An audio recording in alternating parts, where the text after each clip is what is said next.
Hello everyone welcome back to my channel. ಎಲ್ಲರಿಗೂ ನಮಸ್ಕಾರ. ಇವತ್ತಿನ ವಿಡಿಯೋದಲ್ಲಿ ಸಿಂಪಲ್ ಆ್ಯಂಡ್ ಈಸಿಯಾಗಿ ಆಗುವಂಥ ಪನ್ನೀರ್ ಬಟರ್ ಮಸಾಲ ರೆಸಿಪಿನ ತೋರಿಸ್ಕೊಡ್ತೀನಿ. ಇದಂತೂ ತುಂಬ ಕ್ವಿಕ್ಕಾಗಿ ಆಗಿಬಿಡುತ್ತೆ. ಜಸ್ಟ್ ಒಂದು 10 ಮಿನಿಟ್ಸ್ಗೆಲ್ಲ ಪ್ರಿಪೇರ್ ಮಾಡ್ಕೋಬೋದು. ಚಪಾತಿ ಹಾಗೆ ಪರೋಟ ಕಾಂಬಿನೇಷನ್ಗೆ ಬೆಸ್ಟ್ ಅಂತಲೇ ಹೇಳ್ಬೋದು.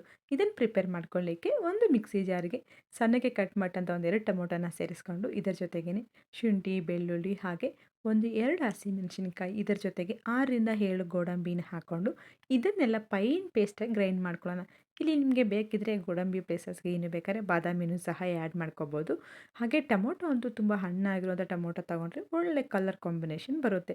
ಸೊ ಇದನ್ನೆಲ್ಲ ಗ್ರೈಂಡ್ ಮಾಡಿಕೊಂಡು ಸರಿ ಇಟ್ಕೊಳ್ಳೋಣ. ಈಗ ಕಡಾಯಿಗೆ 1 ಸ್ಪೂನಷ್ಟು ಬಟರ್ನ ಹಾಕ್ಕೊತಿದ್ದೀನಿ. ಸೊ ನಾವು ಮಾಡ್ತಿರೋದು ಇವತ್ತು ಪನ್ನೀರ್ ಬಟರ್ ಮಸಾಲ ಆಗಿರೋದ್ರಿಂದ ಬಟರು ಸ್ವಲ್ಪ ಹೆಚ್ಚಿಗೆ ಯೂಸ್ ಮಾಡಬೇಕಾಗುತ್ತೆ. ಹಾಗೆ ಬಟರ್ ಜೊತೆಗೇ ಒಂದು 2ರಿಂದ 3 ಸ್ಪೂನಷ್ಟು ಆಯಿಲ್ನ ಸೇರಿಸ್ಕೊಳ್ಳೋಣ.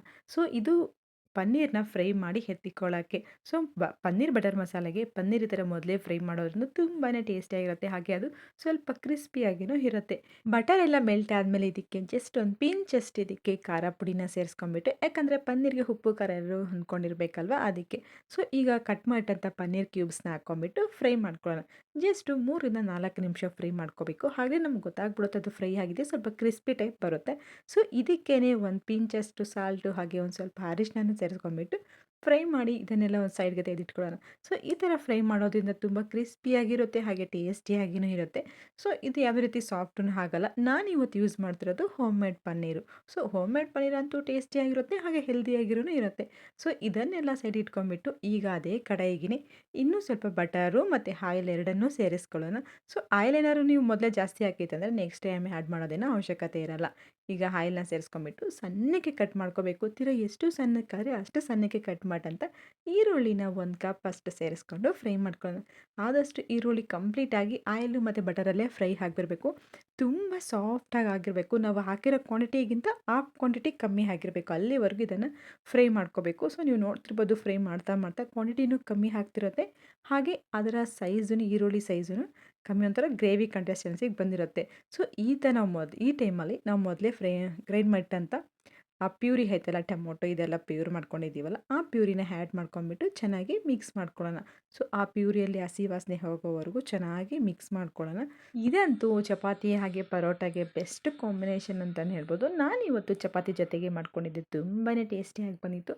ಸೊ ಇದೆಲ್ಲ ಸ್ವಲ್ಪ ಫ್ರೈ ಆದಮೇಲೆ ಈಗ ಇದಕ್ಕೆ ನಾವು ಆಗಲೇ ಖಾರಕ್ಕೆ ಹಸಿಮೆಣಸಿನ್ಕಾಯಿನೂ ಹಾಕಿದ್ದೀವಿ. ಈಗ ನೋಡಿಕೊಂಡು ಮತ್ತೊಮ್ಮೆ ಖಾರದ ಪುಡಿ ಹಾಗೆ ಇದಕ್ಕೆ ಗರಂ ಮಸಾಲನ ಸೇರಿಸ್ಕೊಂಡು ರುಚಿಗೆ ತಕ್ಕಷ್ಟು ಉಪ್ಪನ್ನ ಹಾಕ್ಕೊಂಬಿಟ್ಟು ಈ ಗ್ರೇವಿನ ಎಲ್ಲ ಚೆನ್ನಾಗಿ ಸ್ಪೈಸಸ್ ಎಲ್ಲ ಹೊಂದ್ಕೊಳ್ಳೋ ರೀತಿ ಚೆನ್ನಾಗಿ ಮಿಕ್ಸ್ ಮಾಡ್ಕೋಬೇಕು. ಹಾಗೆ ನಿಮ್ಗೇನಾದ್ರು ಇನ್ನೂ ಸ್ವಲ್ಪ ನೀರು ಬೇಕು ಅಂತಂದರೆ ಈ ಟೈಮಲ್ಲೇ ಆ್ಯಡ್ ಮಾಡ್ಕೊಂಬಿಟ್ಟು ಚೆನ್ನಾಗಿ ಕುದಿಯೋಕ್ಕೆ ಬಿಟ್ಬಿಡಬೇಕು. ಲೀಡ್ನ ಕ್ಲೋಸ್ ಮಾಡಿಬಿಟ್ಟು ಒಂದು 5 to 10 ಮಿನಿಟ್ಸು ಚೆನ್ನಾಗಿ ಕುದಿಯೋಕ್ಕೆ ಬಿಟ್ಬಿಡೋಣ. ಸ್ವಲ್ಪ ಅದರಲ್ಲಿರುವಂಥ ಗ್ರೇವಿ ಕ್ವಾಂಟಿಟಿ ಎಲ್ಲ ಸ್ವಲ್ಪ ತಿಕ್ಕಾಗಿ ಆಗಿರುತ್ತೆ. ಸೊ ಈಗ ನೀವು ನೋಡ್ತಿರ್ಬೋದು ಯಾವ ಕನ್ಸಿಸ್ಟೆನ್ಸಿಗೆ ಬಂದಿದೆಯಾ ಅಂತ. ಹಾಗೆ ಸೊ ನಿಮ್ಗೇನಾದ್ರು ಜೀರಾ ರೈಸ್ ಈ ಥರ ಮಾಡ್ಕೋಬೇಕು ಅಂತಂದರೆ ಇನ್ನೂ ಸ್ವಲ್ಪ ತೆಳುವಾಗಿ ಮಾಡ್ಕೋಬೋದು.